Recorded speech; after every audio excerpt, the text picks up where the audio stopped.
Bien, muy buenas noches tengan cada uno de ustedes. En nombre de la Academia Peruana de la Lengua, les damos la más cordial bienvenida a esta primera sesión de la Semana de la Lingüística, titulada Las culturas y lenguas andinas y amazónicas del Perú. En primer lugar, les pediríamos a cada uno de los participantes que puedan silenciar sus micros y apagar sus cámaras para evitar una congestión en la red y que estas conferencias se lleven de la mejor manera posible. Que les pedimos que por favor no enciendan sus micros durante la intervención y tengan sus cámaras apagadas. Al momento de realizar las preguntas, la podrán realizar por el chat en el momento que eh, el ponente lo indique. Muy bien. Yo leeré las preguntas que pongan en el chat. A continuación, y para dar inicio a esta Semana de la Lingüística, le cederemos la palabra al doctor Marco Martos Carrera, presidente de la Academia Peruana de la Lengua, quien tendrá a su cargo la inauguración de nuestro evento. Le cedo la palabra al profesor Marco Martos. Buenas noches con todos. Muchas gracias por estar acá desde todos los rincones del Perú y muchas gracias amigos de otros puntos de América por estar presentes con nosotros en esta semana de lingüística que ya se ha hecho tradicional. De verdad, muchísimas gracias, sobre todo por el esfuerzo que significa estar conectados en esta pandemia que, bueno, lleva tristeza a nuestros corazones, pero asimismo no deja que desaparezca la esperanza en tiempos mejores. Y parte de esa esperanza tiene que estar con las lenguas que hablamos.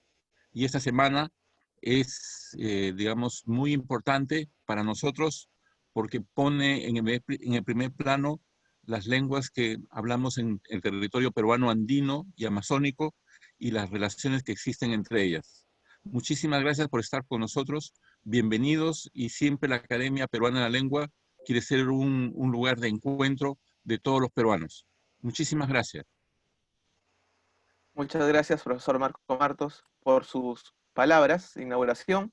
Y a continuación, daremos inicio a esta conferencia con la primera ponencia, que estará a cargo del doctor Alberto Chirif, quien disertará sobre las variantes del castellano amazónico. Por motivo de fuerza mayor, la ponencia será leída por la señorita Maritza Castañeda. Alberto Chirif es antropólogo peruano. Estudió en la Universidad Nacional Mayor de San Marcos.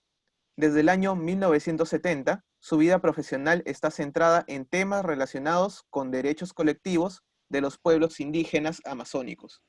Trabaja como consultor independiente desde 1995. Es autor, entre otros, de los siguientes libros: Pueblos de la Yuca Brava, Historia y Culinaria, del año 2014. Estudio regional, comparación de la normativa sobre los territorios indígenas y su implementación. Bolivia, Colombia, Ecuador, Perú y Paraguay, del año 2016. Diccionario amazónico, Voces del castellano en la selva peruana, del año 2016. Y Después del caucho, del año 2017. Le cedemos entonces la palabra a la señorita Maritza y les pedimos que por favor no enciendan sus micros para evitar interferir la lectura de la ponencia. Muchas gracias y le cedo la palabra a la señorita Maritza. Buenas noches, ¿me escucha bien? Sí, se escucha muy bien. Perfecto, muchas gracias. Buenas noches con todos. Voy a leer la ponencia de Alberto Chiri.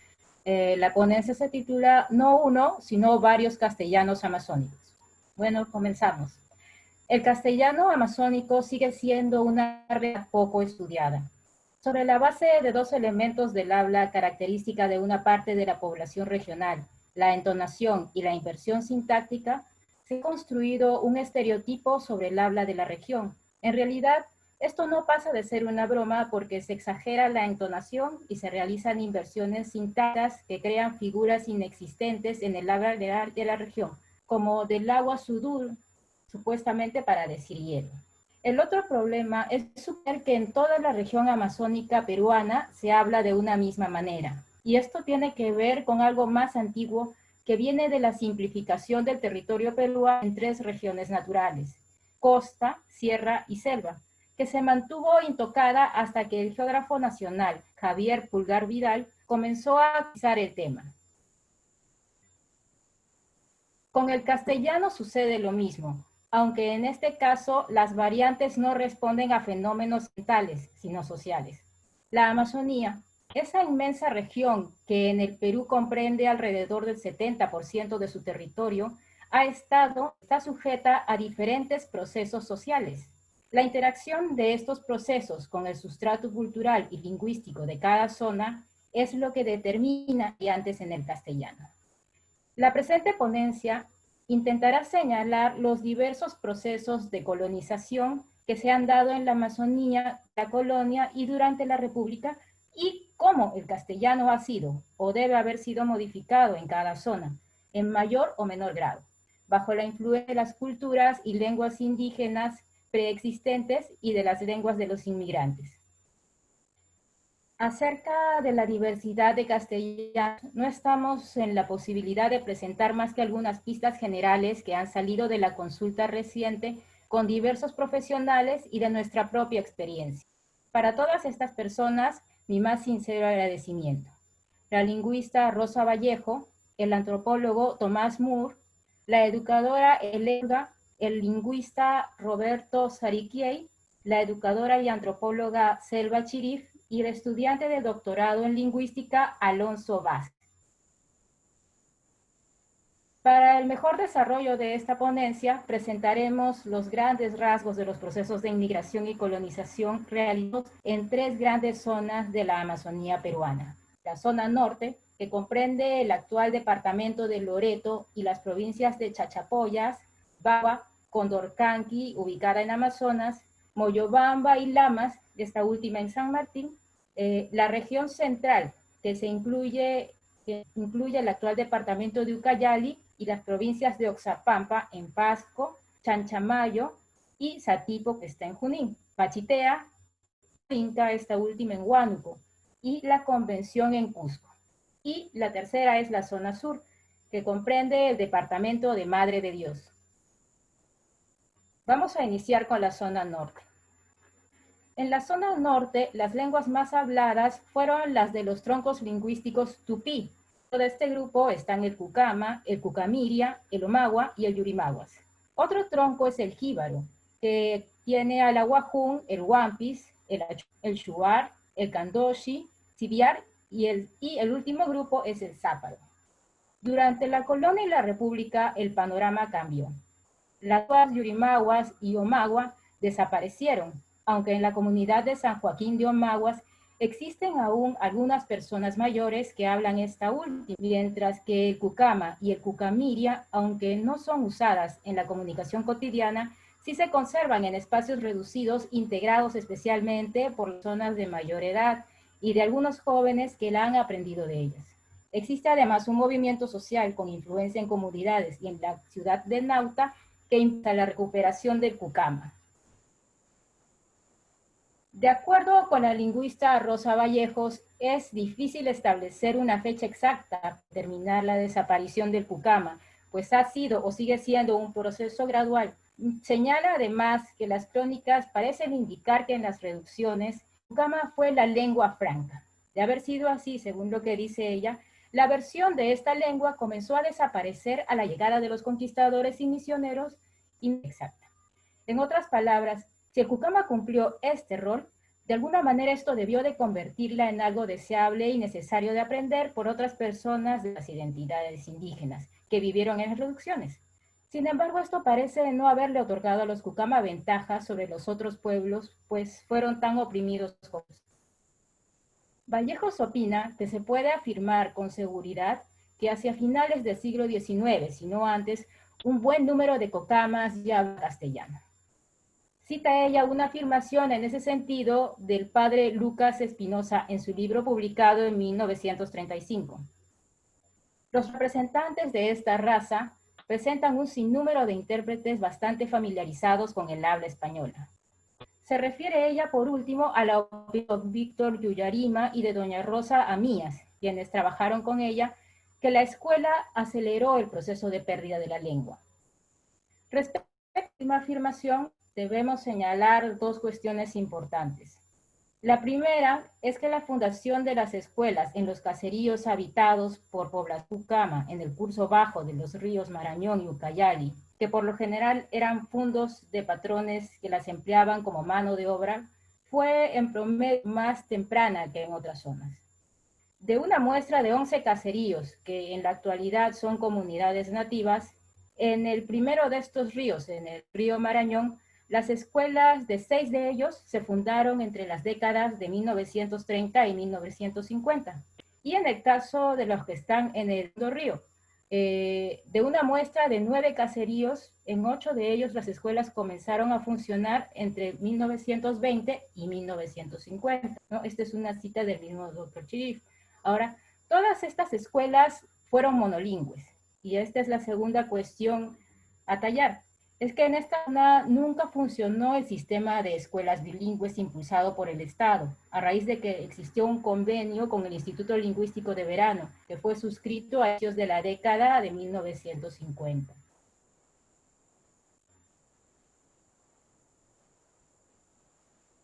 Ya para inicios del siglo XX, aparece en la escena lingüística de esta zona el idioma quechua, que en la actualidad es la lengua indígena más hablada en ella y la que tiene más influencia en la formación del castellano amazónico dominante.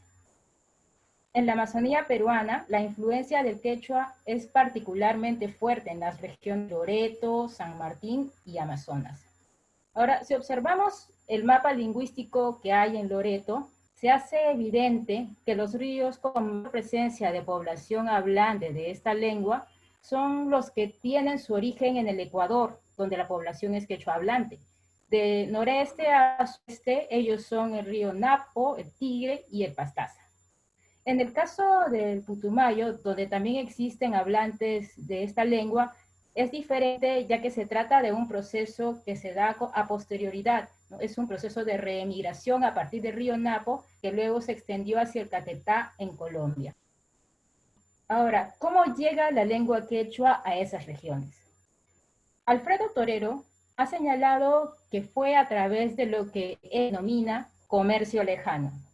Se trata de un proceso que llevó varios siglos, mediante el cual esa lengua se difundió desde la costa sur del Perú, del río de Chinchay, primero hacia las costas de Ecuador y más tarde hacia las alturas andinas y el oriente.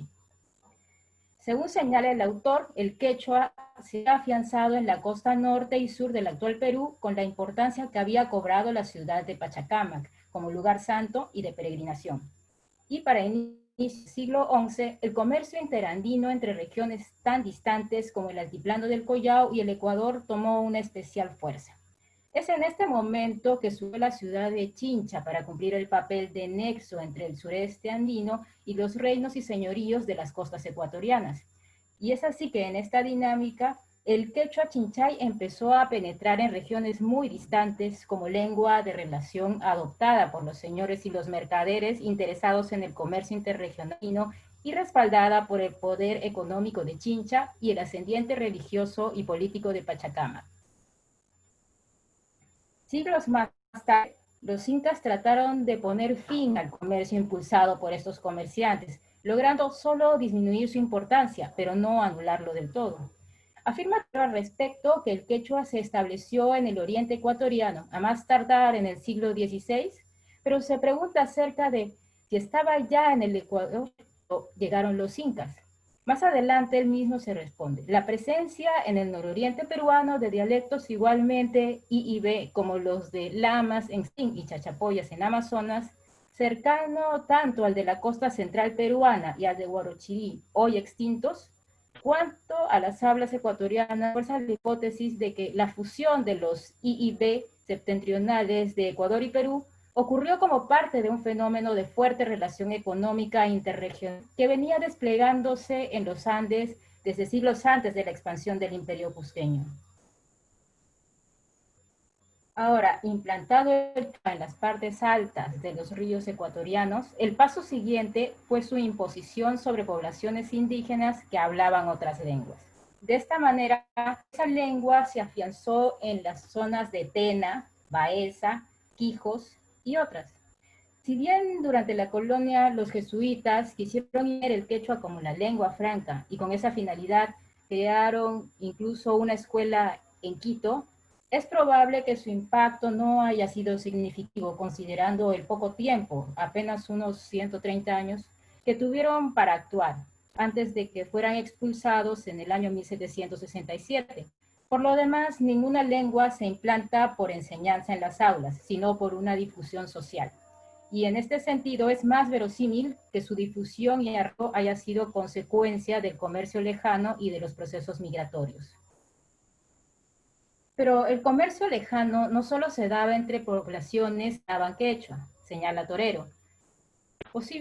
Para mí, en su texto de 1984 señala, posiblemente desde varios siglos antes de la conquista hispana, gentes de habla quechua habían entrado en contacto con los omaguas cocama en el nororiente ecuatoriano y el nororiente peruano, y con uno o dos pueblos de Colombia cuyas lenguas tomaban el relevo como idiomas de relación para el comercio lejano. Y acá cierra la cita. El intercambio debe haber fuerte, como lo indica la existencia de palabras comunes en los vocabularios del quechua y del cucama.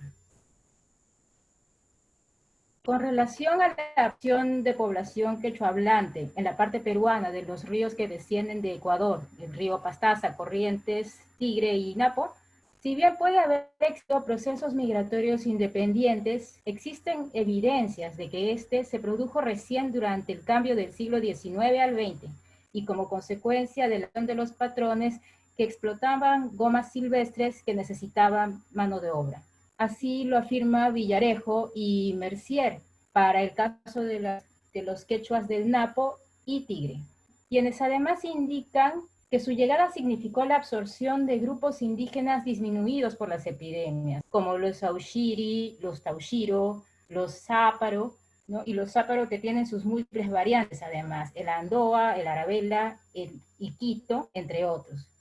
Y antes ellos habían impuesto el quechua en la Federación de los Quijos, santarrocinos, etcétera, durante 4 siglos de contacto socioeconómico. Esta es una cita de Ribeiro y Vice. Ahora, en los ríos Pastaza, Corrientes y Tigre, produjo además un proceso de intercambio matrimonial entre quechuas y achuares, por lo que es común encontrar los mismos apellidos entre unos y otros, ¿no? Ejemplos de estos apellidos son Dawa, Sandi y Hualinga, ¿no? Por ejemplo. Y hay muchas personas además que son bilingües. En el caso de la región San Martín, la población actual de habla quechua se concentra en 2 provincias. Una es Lamas y la otra es Tábalos. El origen de su presencia en estas zonas, según el lingüista Taylor, es anterior a la colonia y parece estar relacionada con la presencia de los incas que conquistaron la vecina Chachapoyas durante la segunda mitad del siglo XV. Él señala al respecto. Según la tradición, la introducción del quechua en los territorios de la antigua Federación de los Chachapoyas fue obra de los incas, quienes conforme a su política habitual hicieron educar a los nobles chachas en el Cusco y ordenaron la administración de su provincia según las normas del Estado inca. Cita de Taylor del año 2000. Ahora, la influencia de los incas en la zona del Huallaga también está de manifiesto por la extensa red de caminos antiguos que fueron usados por la expedición de Ursúa y Lope de Aguirre en la búsqueda del Dorado en el siglo XVI. Además, los estudios lingüísticos indican que la característica del quechua de San Martín son semejantes a las de Chachapoyas.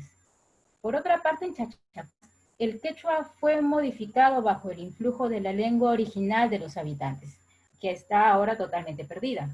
De ella solo han quedado ciertos topónimos y apellidos como Chuquipiondo, Balqui, Soplín, Guabloche, Guarote y otros. También el quechua ha desaparecido por completo de Amazonas, quedando ahora reducido a unas pocas comunidades. En Lamas, en cambio, aún mantiene su vigencia. En otros casos, su importancia en la formación del castellano regional es indudable, considerando que hay parte del poblamiento de Loreto, incluido Cayali, con quien formó una unidad política hasta inicios de la década de 1980 y se hizo a partir de inmigrantes de San Martín. En el proceso de formación del castellano regional, tan importante como la castellanización de los cucamas o la llegada del quechua desde Ecuador, es la inmigración hacia Loreto de la población martinense, haya sido hablante del quechua o no. pero sí influida en su habla por esta lengua que fue implantada en San Martín antes de la colonia, según Taylor, y antes de los incas, según afirma Torero. Lo importante de esta migración es que esos inmigrantes no eran colonos, los andinos que se han desplazado hacia la Amazonía en búsqueda de tierras, sino eran personas de cultura amazónica. Este hecho es lo que permitió que su adaptación se diera sin mayores problemas en la parte baja de la cuenca y su mestizaje con población local. Y es en este proceso que surge un nuevo sector social, los llamados ribereños o mestizos ribereños y campesinos ribereños, que están integrados por personas indígenas, principalmente cucamas, aunque también había shawis, chihuilus y otros. Y ellos básicamente buscan ocultar su identidad en su intento de escapar del desprecio racista. Se trata entonces de un sector que es muy especial y cambiante, como se ha dado desde la década de 1980, con la reafirmación de sus orígenes, hasta entonces mantenidos en secreto por parte de cucamirias, cucamas y chihuilus. En otras palabras, parte de esos ribereños han dejado ese sello de identidad para recuperar el de sus ancestros e incluso para tratar de reaprender la lengua de sus ancestros.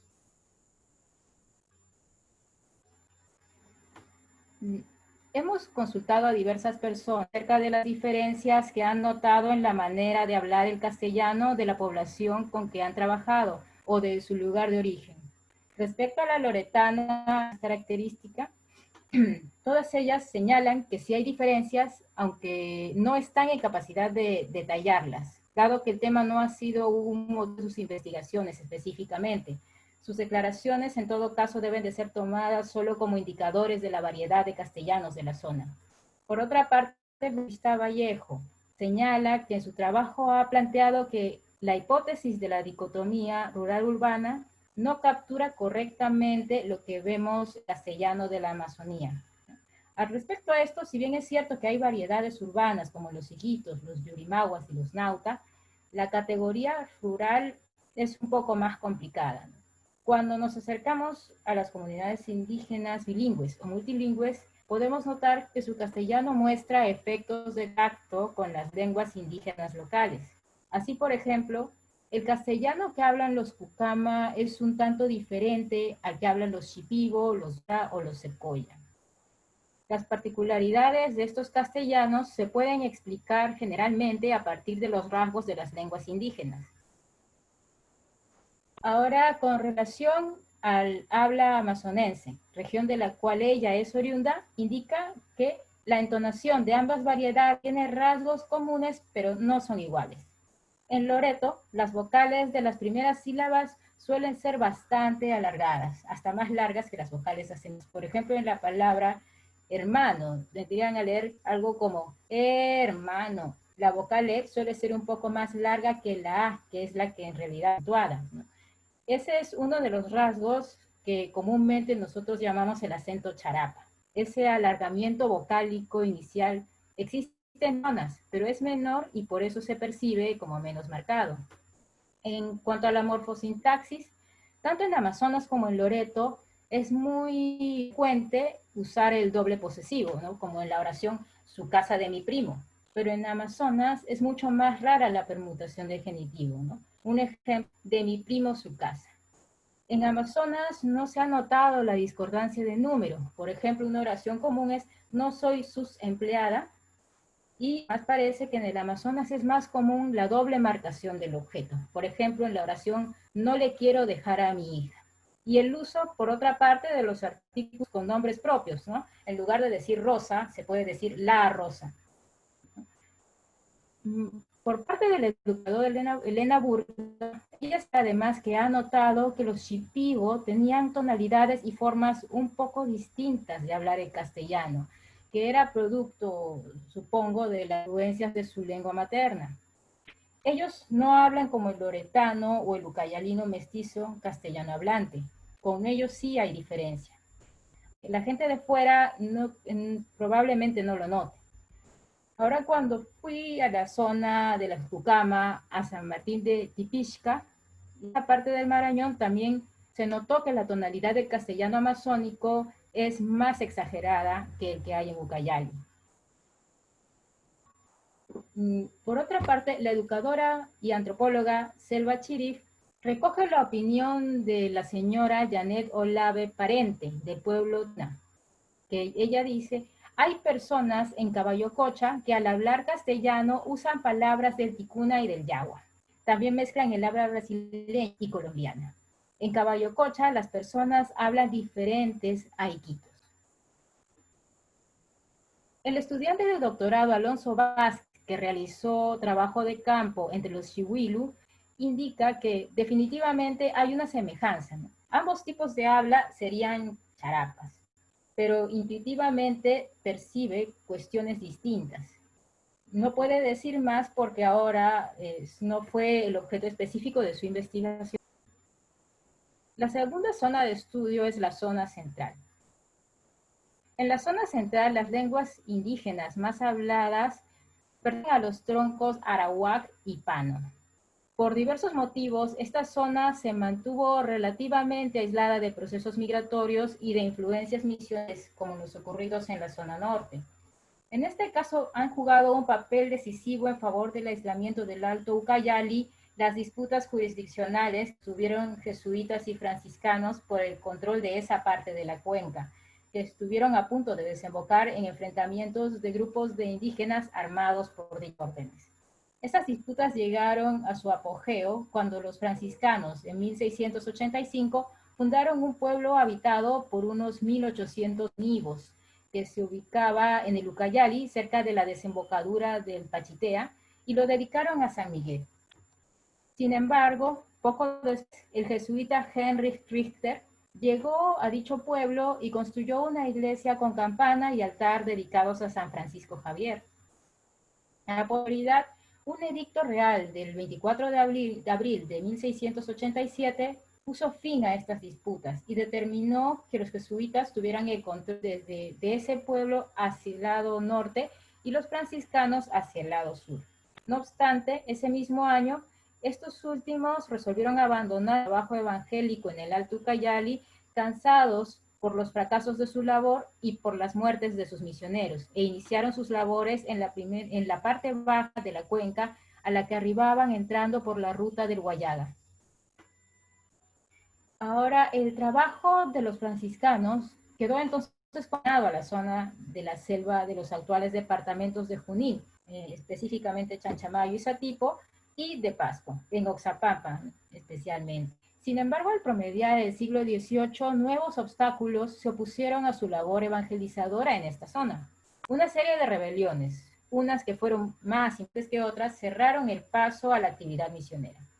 La más notable de estas rebeliones fue la liderada por Juan Santos Atahualpa en el año 1742, y como consecuencia de ella, los franciscanos fueron expulsados de la selva central y los indígenas recuperan su libertad. Y ya para 1766, un indígena setego llamado Runcato se levantó en el Ucayali con el apoyo de shipibos y conigos. 14 pioneros encontraron la muerte en esta ocasión. La rebelión de Juan Santos Atahualpa cerró las puertas de eso al Ucayali por la ruta de la selva central durante casi un siglo.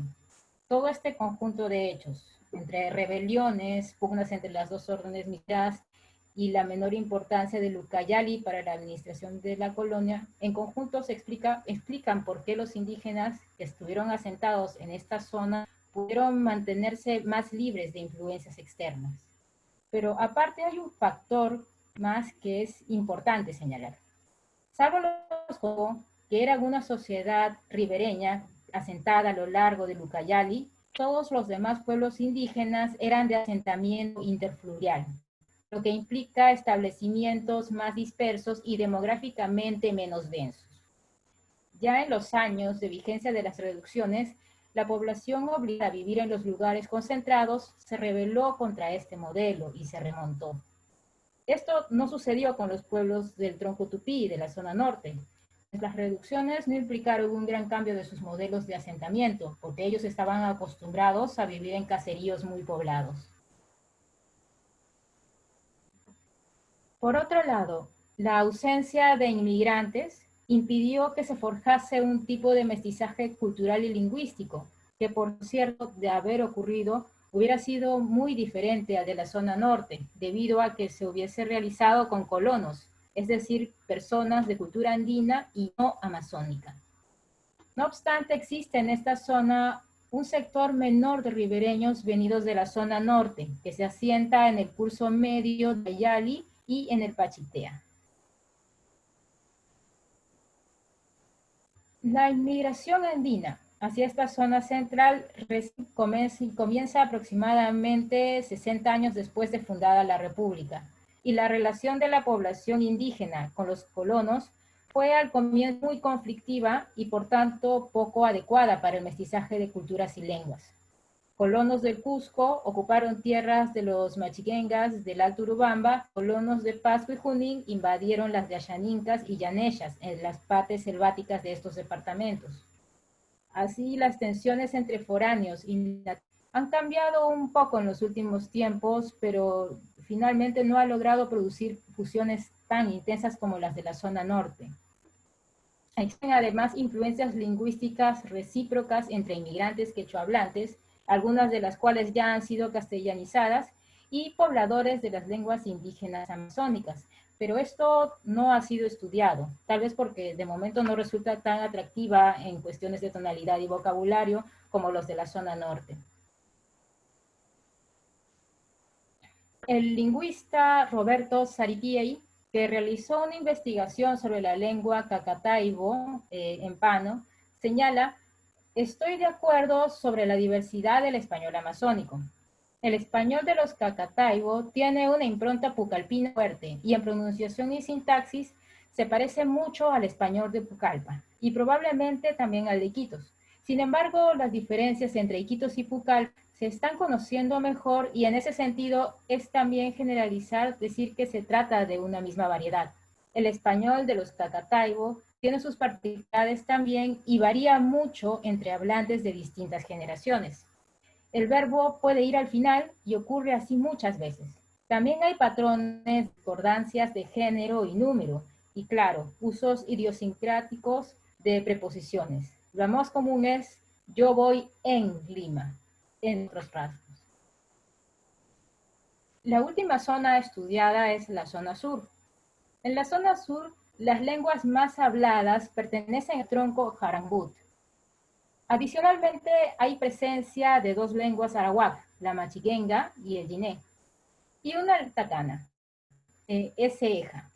Si bien existen algunas comunidades de origen shipibo y quechua santarrocinos, con población trasladada por los caucheros a la zona a inicios del siglo XX, ella no habla sus lenguas vernáculas. Esta zona es muy particular por varias razones. Desde el punto de vista geográfico, está separada del resto de la Amazonía peruana por una cordillera que divorcia las aguas del Madre de Dios de las del resto del sistema fluvial amazónico peruano. El Madre de Dios, en vez de correr hacia el norte y unir aguas al eje Urubamba, Ucayali, Amazonas, corre hacia el sur. Y si bien tributa en el Amazonas, lo hace en Brasil después de haber pasado por Bolivia y experimentado dos cambios de nombre, Beni y Madeira o Madeira. Es también particular porque la población indígena del departamento no tuvo contacto con misioneros durante la época colonial, que recién se realizó en la década de 1940, cuando los dominicos fundaron la misión de Shintuya.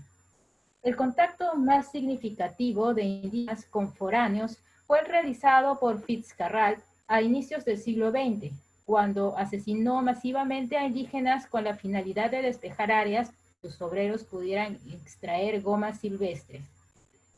Así que durante más de un siglo después de fundar la República, Madre de Dios tampoco fue objeto de colonización andina masiva.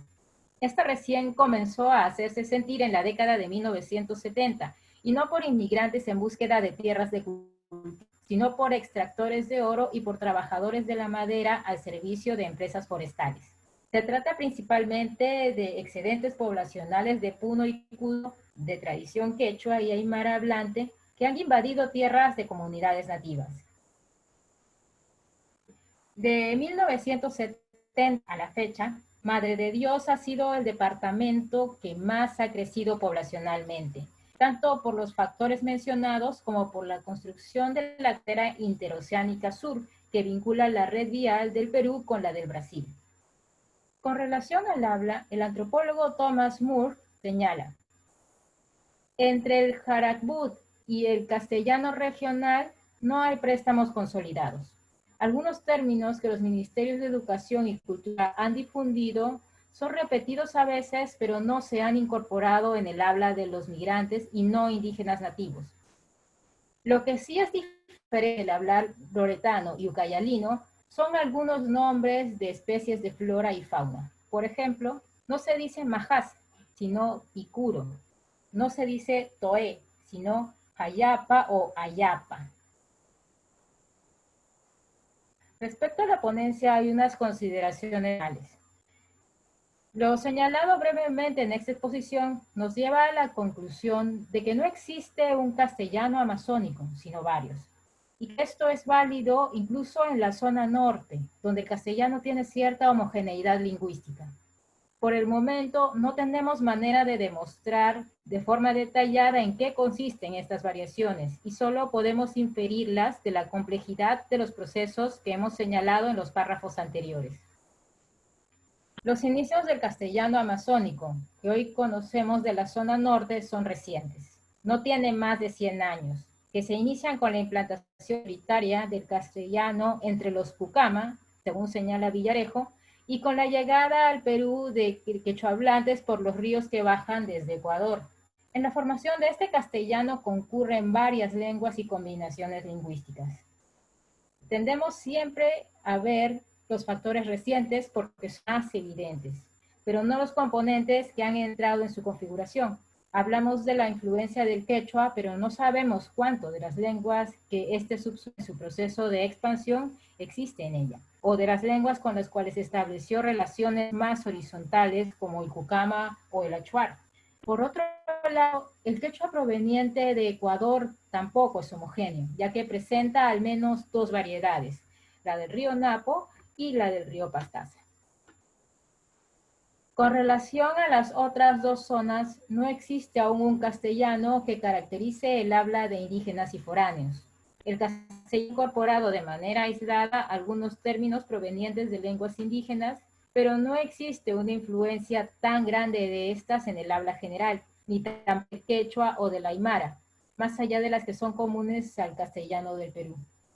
Esto, sin embargo, no quiere decir que no existan otros rasgos que puedan caracterizar el castellano de estas zonas, pero eso aún está por investigar. Bueno, eso es todo. Muchas gracias.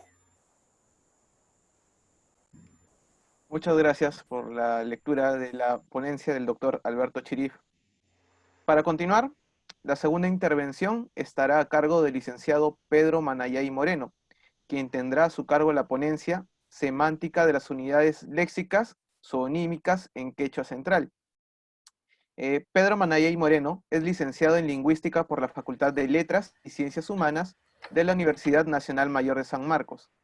Asimismo, es egresado de la Maestría en Lingüística de la Unidad de Posgrado de la Universidad de San Marcos.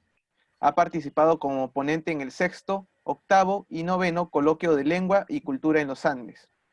Entre sus publicaciones están Léxico de la toponimia quechua de Yata, Corporeización en la toponimia quechua, La vibrante simple en el español de Yata, un estudio sociolingüístico.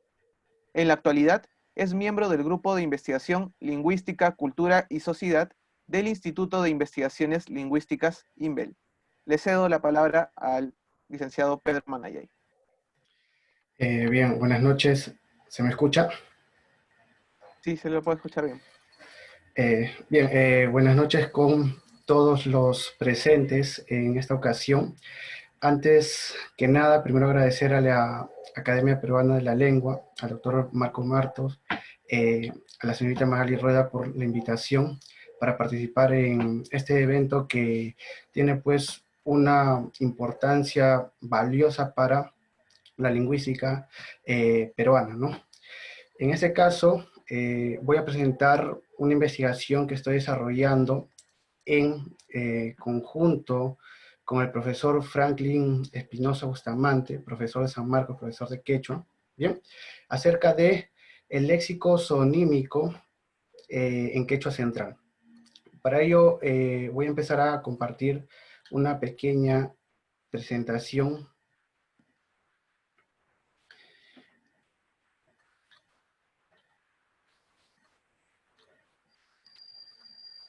¿Se puede observar? No sé si me pueden ayudar. Sí, ¿Se puede sí se observar? puede observar. Bien, como señalaba, el tema de hoy que voy a presentar será semántica de las unidades léxicas sonímicas en quechua central. Bien, el tema es interesante en cuanto presenta un fenómeno no visto por lo menos en una lengua como la que nosotros tenemos, ¿no? El español. Bien, es un fenómeno en el cual pues se puede observar una motivación semántica en estas unidades léxicas que designan a un animal, ¿bien? A un animal. En el caso, pues, de la lengua quechua vamos a encontrar este proceso, pero al mismo tiempo también vamos a encontrar, pues, el proceso no contrario, es decir, donde no vamos a poder rastrear, pues, este fenómeno, ¿no?, de motivación. Entonces, lo que nosotros vamos a hacer en este momento es presentar los casos de motivación para analizarlos, ¿no?, dentro de el espectro de los datos que podemos obtener dentro de la lengua quechua y también para analizarlos en engarce con la teoría que nos permita darle una descripción consistente al fenómeno. Respecto a la metodología de los datos, tendríamos que señalar que hemos seguido para la recopilación los principios epistémicos de la teoría cognitiva, ya que vamos a explicar los datos a partir de dicho marco conceptual. Bien, sobre todo hemos obtenido los datos mediante entrevistas realizadas pues a diferentes pobladores quechohablantes de la zona central. Bien, entonces para adentrarnos ahora a la explicación, primero vamos a precisar los objetivos de la presente exposición. Bien, como podemos observar, ¿no?, vamos a desarrollar principalmente tres objetivos. El primero es describir el comportamiento semántico de las unidades léxicas sonímicas en quechua central. Aquí, en principio, señala, pues, ¿no?, que vamos a poder observar una motivación en estas unidades léxicas, pero en contraposición también vamos a poder observar, pues, que se presentan unidades léxicas sonímicas que no son, pues, motivadas, o por lo menos no permiten rastrear una motivación, ¿correcto? Entonces, vamos a ver también ahí el contraste.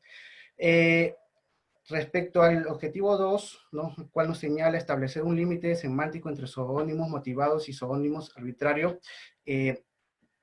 vamos a describir, pues, cuál sería, ¿no?, la característica específica o el rasgo específico que nos permita hacer esa categorización entre zoónimos motivados y zoónimos arbitrarios. Y por último, el tercer objetivo sería explicar la motivación semántica presente en los zoónimos del quechua central a partir del concepto de perfilamiento de Langack.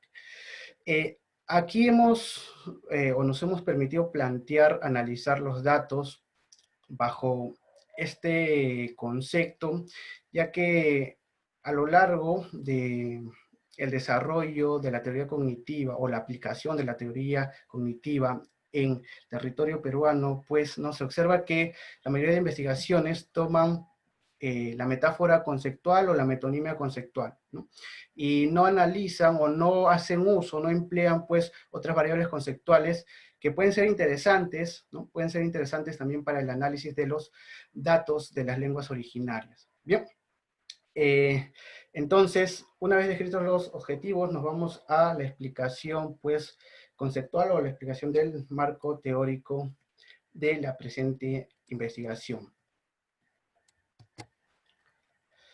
Bien, primero, para entender, pues, la motivación semántica que opera en este léxico sonímico del quechua central, tendríamos que conocer el concepto de unidad simbólica. O en todo caso, para efectos de la explicación, la variable conceptual denominada unidad simbólica nos ayuda, pues, ¿no?, a describir consistentemente la motivación rastreable. Bien, el concepto de unidad simbólica lo podemos, pues, contrastar con el concepto de signo lingüístico. Bien, el concepto de unidad simbólica es desarrollado por Langacker en el año de 1987, ¿no?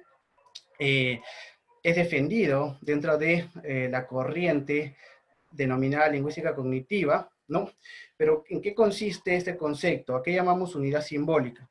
Para Langacker, una unidad simbólica es la unidad lingüística que contiene dos elementos, ¿no? El polo fonológico, que vendría a ser la forma, y el polo semántico, que vendría a ser el significado o la conceptualización, pues, ¿no?, que uno o el hablante le asigna a dicha forma.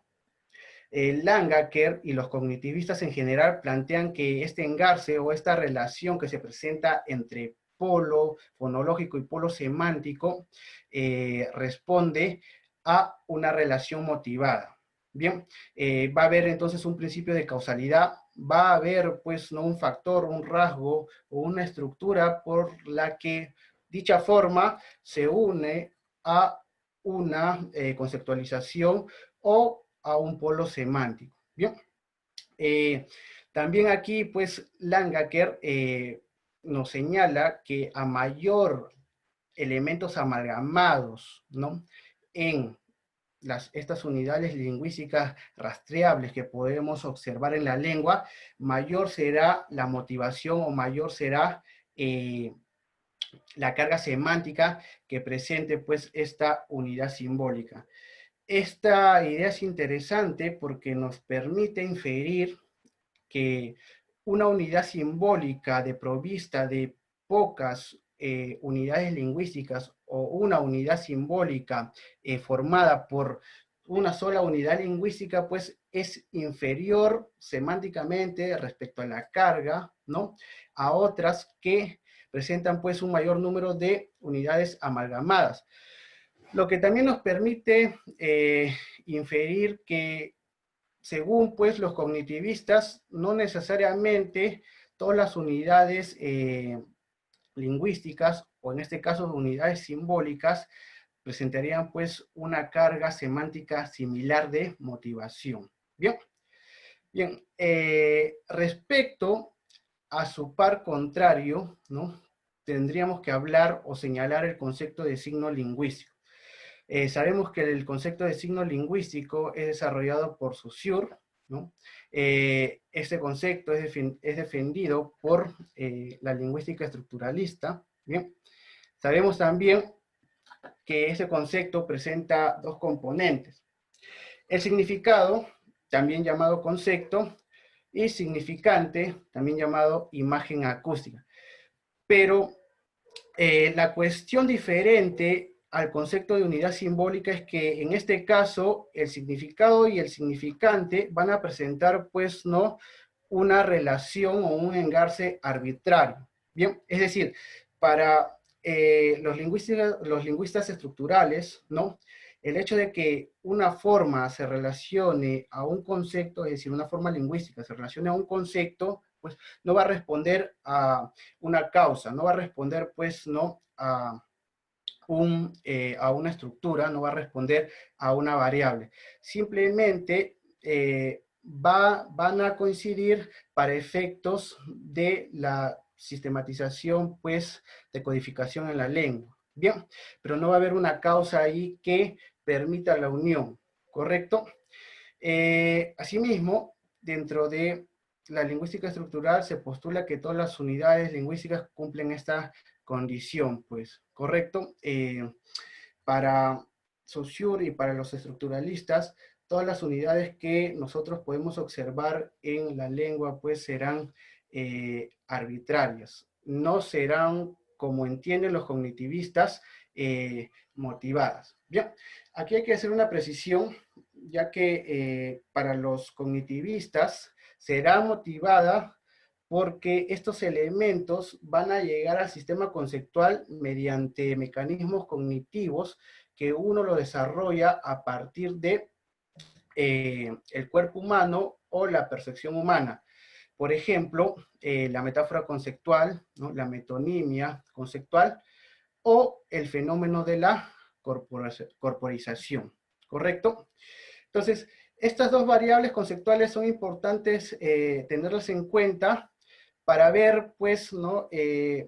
La diferencia o las dos grandes categorías que podemos encontrar en el léxico sonímico en quechua central. Bien, señalo esto porque si pensamos en el español, ¿no? No se me ocurre en este momento un léxico sonímico, es decir, un nombre de un animal que sea motivado. Puedo señalar varios nombres de animal en este momento, por ejemplo, perro, gato, caballo, etcétera, pero si analizamos esos nombres, pues vamos a ver que no hay una relación de causa sistemática entre la forma y el concepto, ¿no? Le decimos perro a un concepto que tenemos en nuestro sistema conceptual, pero que no se apoya en ninguna, pues, evidencia empírica, en una evidencia, pues, ¿no? De la experiencia. Bien, podríamos, ¿no? Podríamos potencialmente a perro, ¿no? Llamarlo de otra forma y sería pues la cuestión entendible, ¿no? Se podría entender lo que nosotros quisiéramos decir. En el caso de la unidad simbólica, pues, ¿no? Esto es diferente, ¿no? Aquí sí hablamos de una motivación, ya he señalado por qué, ¿no? Se presenta esta motivación y en base a qué se postula, pues, esta motivación, en base a qué mecanismo. Entonces, eso sí ocurre en los zoónimos encontrados, no en todos, pero en algunos zoónimos encontrados en quechua central. Bien, entonces, para ejemplificar esto, pasamos a la siguiente diapositiva. Por ejemplo, podemos encontrar un zoónimo motivado en quechua central como Uxayuglus, ¿no? Que vendría a ser grillo de Ichu. ¿Por qué se le dice grillo de Ichu? Porque este grillo tiene la forma y el color del ichu, de la paja, ¿no? Entonces, vemos ahí, ¿no?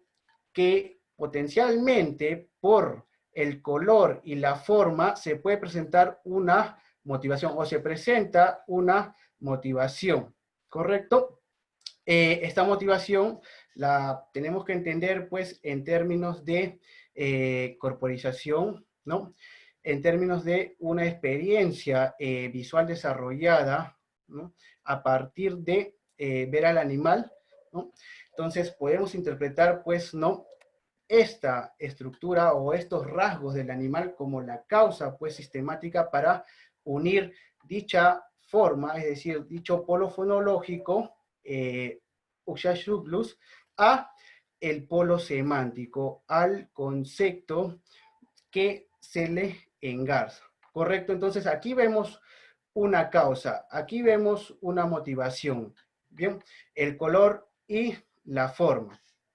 Pero si contrastamos y nos vamos pues al otro lado de la vereda, observamos que también se pueden presentar zoónimos arbitrarios, donde no opera pues no una causa, donde no hay un rasgo por el cual llamarle así a dicho concepto. Bien, por ejemplo, si pensamos en el vocablo o el léxico zonímico alju, perro, ¿no? Vemos pues que no hay ningún rasgo, ¿no? Que nos ayude a establecer ese engarce, ¿no? No hay ninguna estructura, ¿no? No hay ninguna experiencia que nos ayude, pues, ¿no? A establecer, pues, esa unión entre, en este caso, significante y significado. ¿Correcto? Entonces, hablaríamos aquí potencialmente de dos categorías en el caso de del léxico sonímico en quechua central. Obviamente, no son los únicos datos, ¿no? Si pensamos en léxicos sonímicos arbitrarios o no motivados, podríamos tener el caso, pues, de gato, por ejemplo, Misi, ¿no? O Hualpa, donde no podríamos rastrear una causa, un rasgo, una subestructura, pues, del elemento al que se referencia, en este caso del animal, para poder establecer esa unión simbólica, ¿no?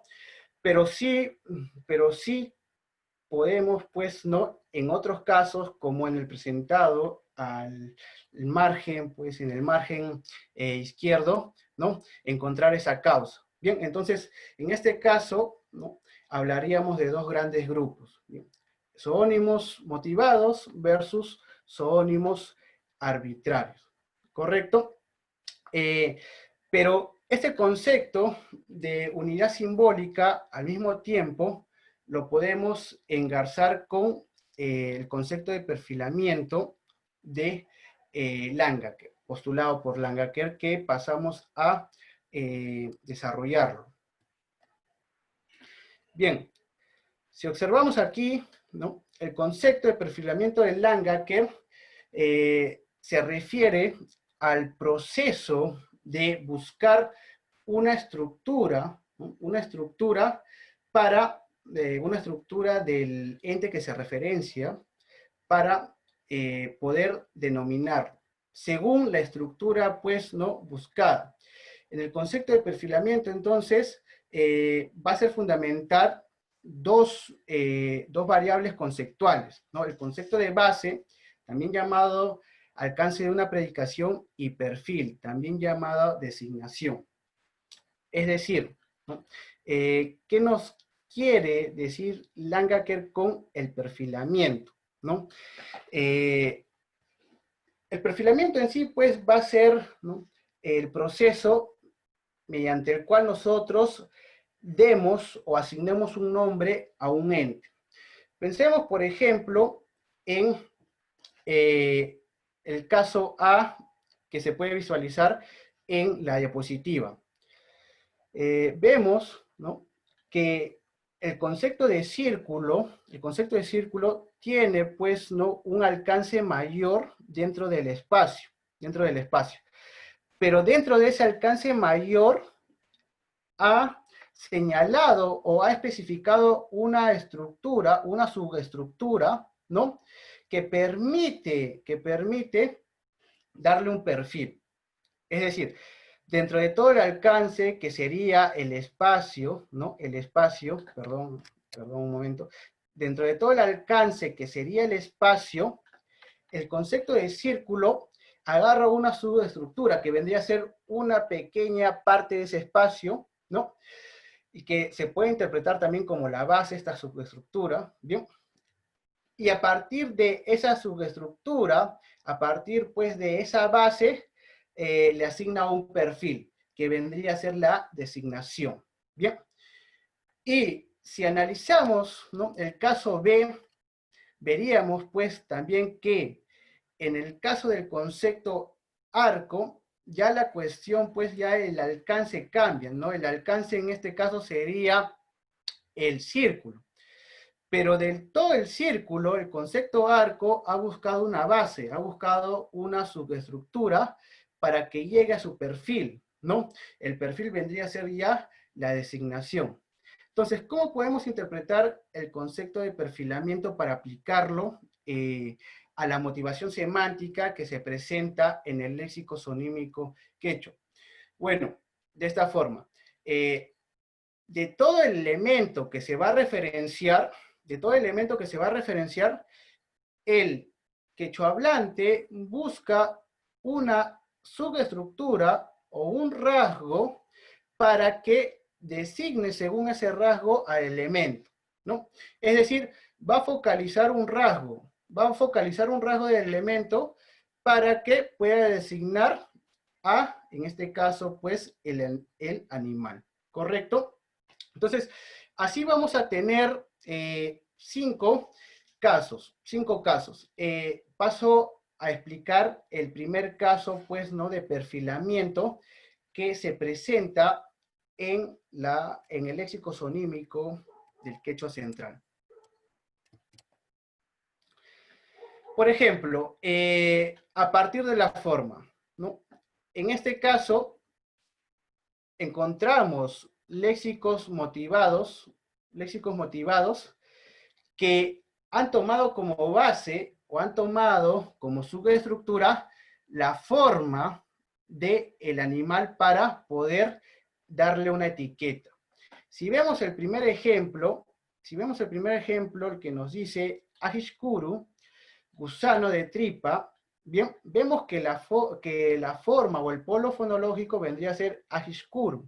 Bien, esta forma hace referencia pues a un gusano que tiene la forma pues de la tripa humana. Bien, en efecto pues no podemos observar aquí que ha habido pues una búsqueda de una estructura particular del elemento referenciado, en este caso del gusano, para que se le pueda asignar dicho nombre. En este caso, esta subestructura que ha servido para asignarle dicha etiqueta ha sido la forma del elemento. Bien, la forma del elemento.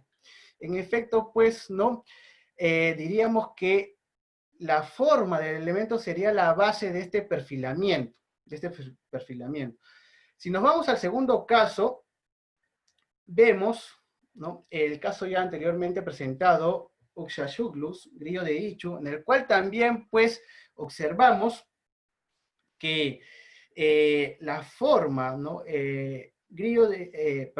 Uxayuglus, ¿no?, se engarza al polo semántico, al concepto, ¿no?, a partir de un rasgo o una estructura que se ha focalizado del elemento que se está designando. En este caso, pues, también sería la forma. ¿Por qué? Ya que este animal, ya que este Ichu tiene la forma de la paja, ¿no? Entonces, ahí ha sido fundamental esa estructura para que se le asigne el nombre. Bien, entonces, luego tenemos otro caso. Tenemos el caso 2, a partir del color.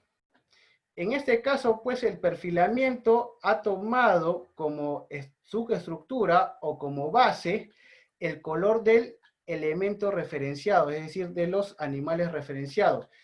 Si vemos el primer caso, tenemos Ujiprashka, araña ploma, bien, en el cual pues se observa que el quechua hablante ha focalizado la subestructura color del elemento que está referenciando, bien, del elemento que está referenciando. De igual forma, si vamos al segundo caso, en Yanaprashka, araña negra, vemos aquí también que el quechua hablante pues no ha focalizado o ha tomado como base la subestructura color para asignarle dicho nombre a este animal. Bien, puesto que la forma nos permite también rastrear esa causa, pues, no, que es fundamental para que le asigne, en este caso, una etiqueta. Bien, pero tenemos un tercer caso. A partir de su hábitat. Entonces, si observamos el primer caso, Yakupishu, ¿no? Vamos a darnos cuenta aquí que lo fundamental, es decir, la subestructura de la entidad que está siendo referenciada, ¿no?, que se ha focalizado para asignarle un nombre, en este caso es el hábito. ¿Por qué? Ya que este es un pájaro que vive o suele encontrarse pues en el agua, ¿no? En base a esa conceptualización, en base a esa experiencia, es que se le ha dado dicha etiqueta, Yacupishu. Bien, entonces aquí es claro que la estructura pues hábitat, ¿no?, o entendiéndolo así también, ¿no?, la base hábitat pues ha sido fundamental para que se le asigne dicho nombre a este animal.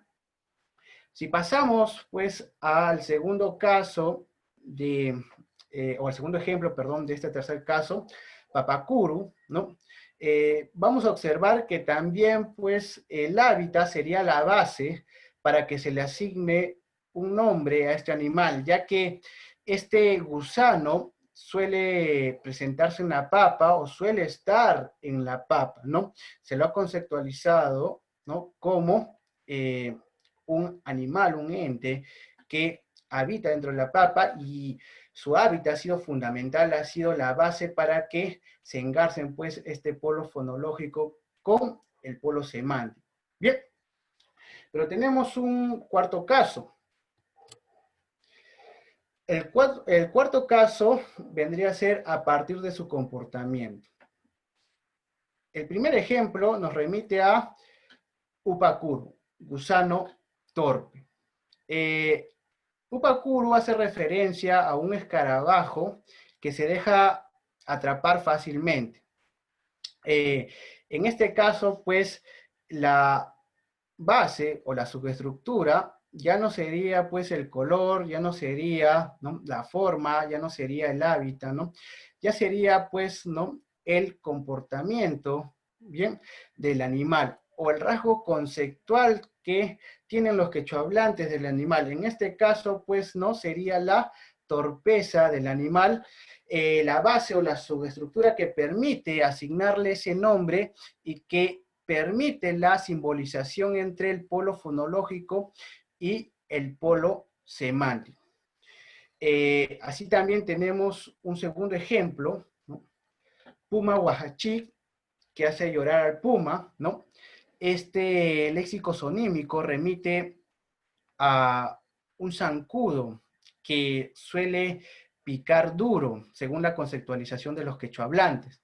En efecto, aquí también podríamos, pues, postular que no es claramente el color, la forma, el hábitat, ¿no?, lo que permite desarrollar dicho nombre, sino la base sería más bien en este caso el comportamiento, pues, del animal, ¿no? En este caso sería la agresividad con la que pica.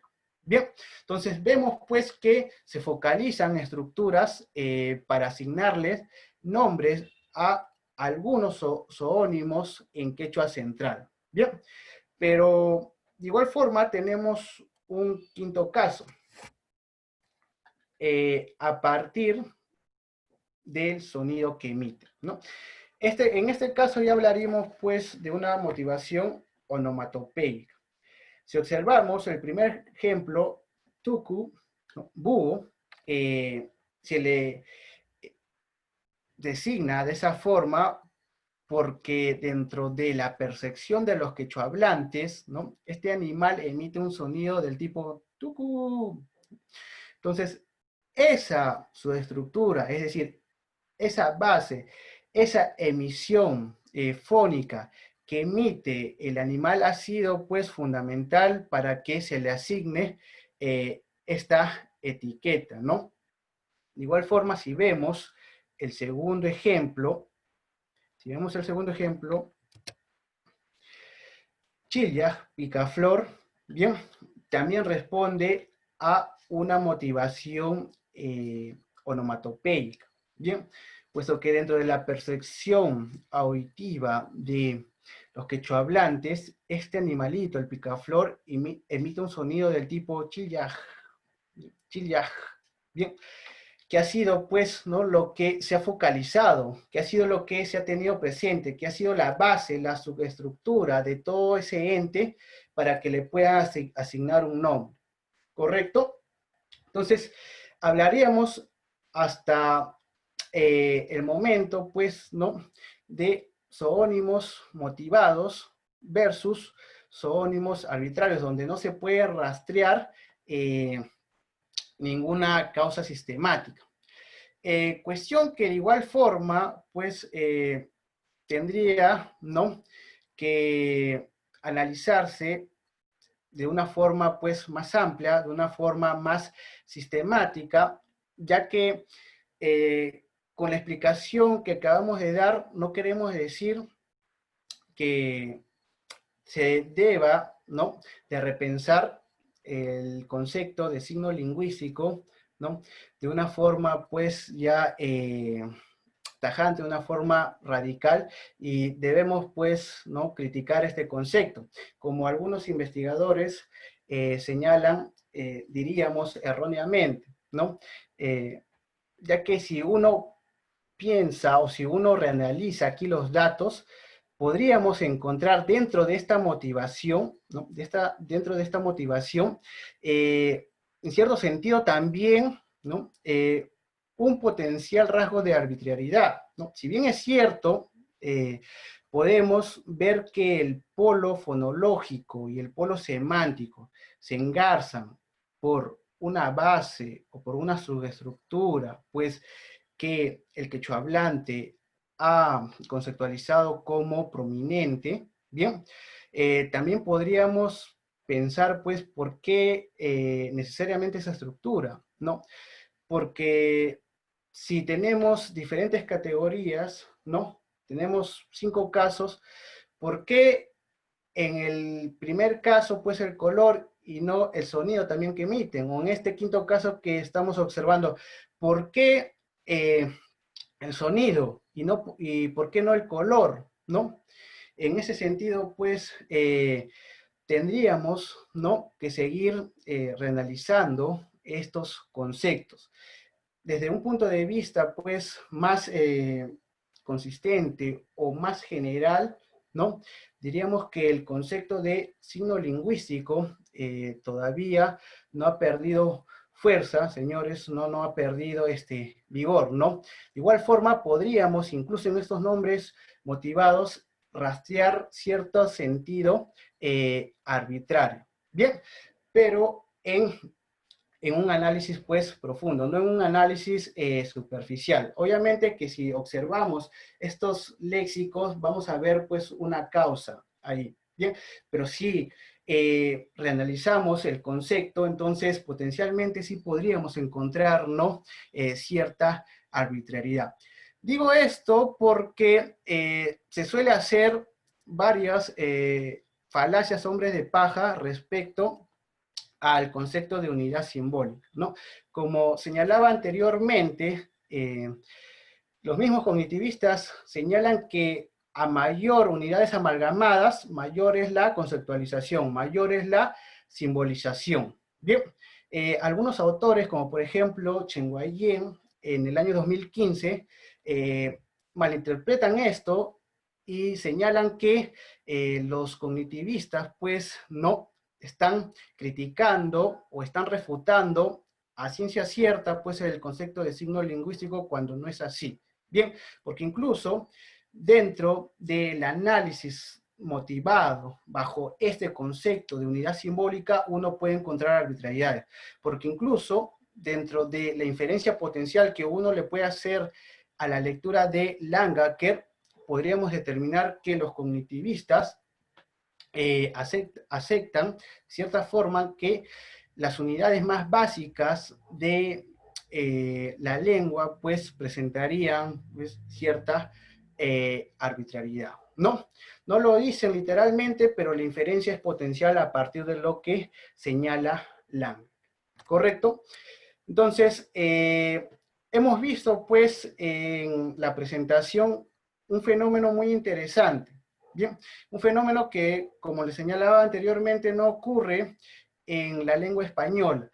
Nosotros vemos, pues, nombres motivados en la lengua española en personas, ¿no?, los sobrenombres, puede ser en lugares, pero en animales no. No se me ocurre ningún caso ahora, en este momento, en el cual nosotros podríamos rastrear, pues, esa causalidad sistemática entre polo fonológico y polo semántico, o, dicho en términos del signo lingüístico, entre forma y, entre significante y significado. En el caso, pues, de la lengua quechua, sí sucede esta cuestión. Y ahí también tenemos otro material para reanalizar.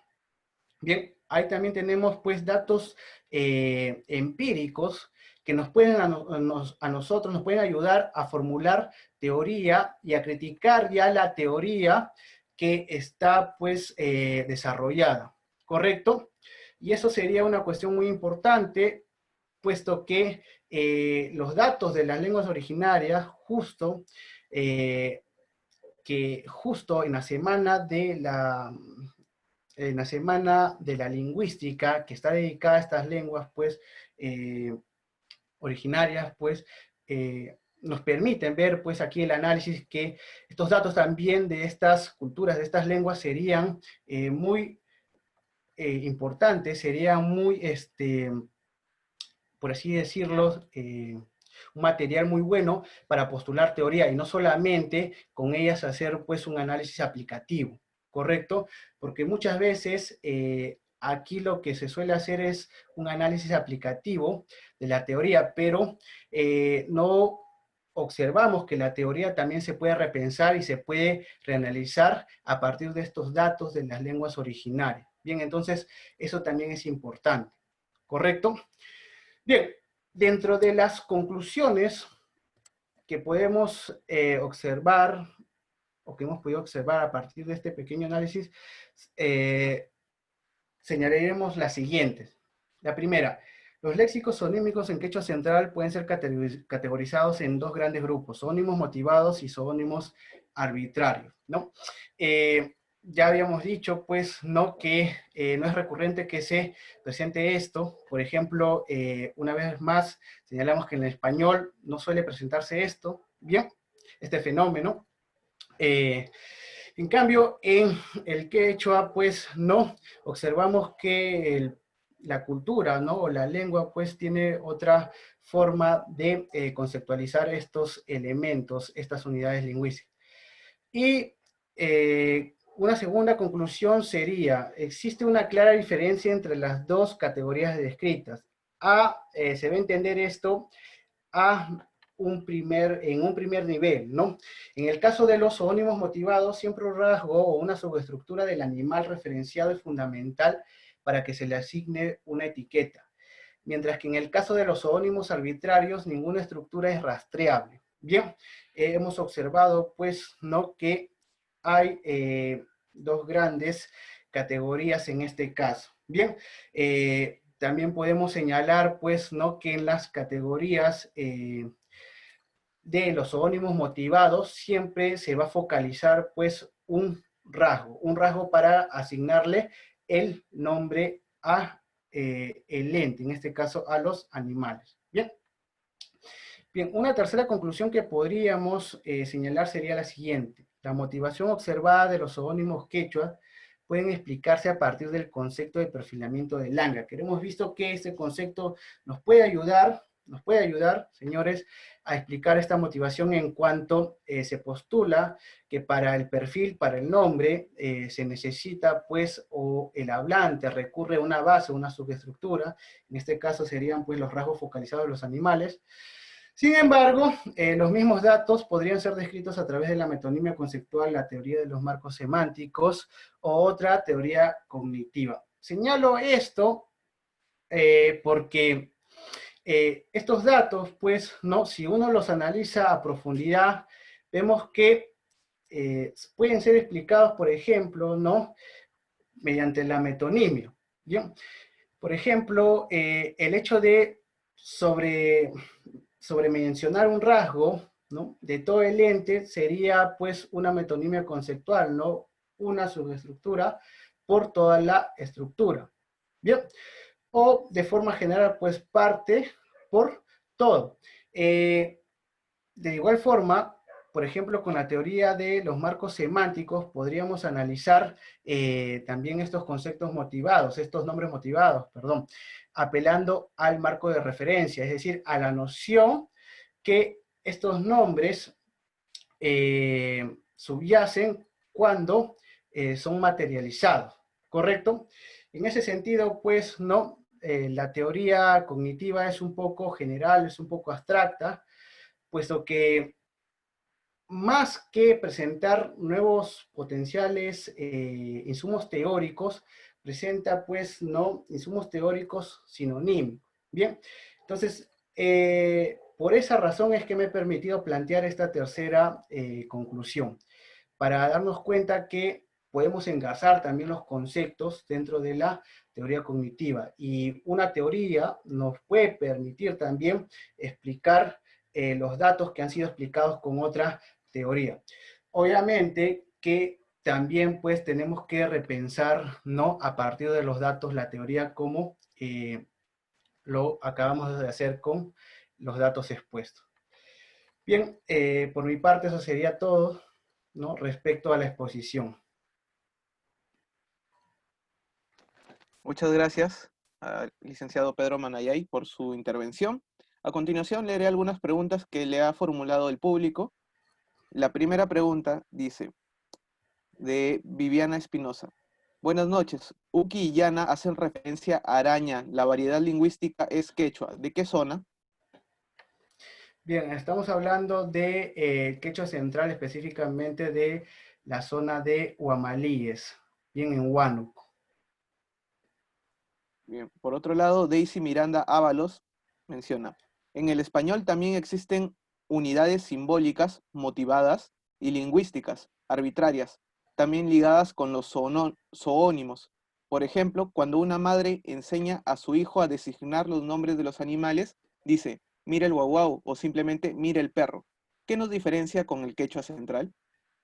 En este caso, el léxico zonímico hace referencia al animal, es decir, es un nombre convencional, El caso que señala la estimada, pues, hace referencia más bien a un fenómeno discursivo, bien, a un fenómeno discursivo contextual específico. ¿Correcto? No es que todos los hablantes del español pues entiendan al perro, ¿no? Inmediatamente como guau guau. Eso es pues contextual.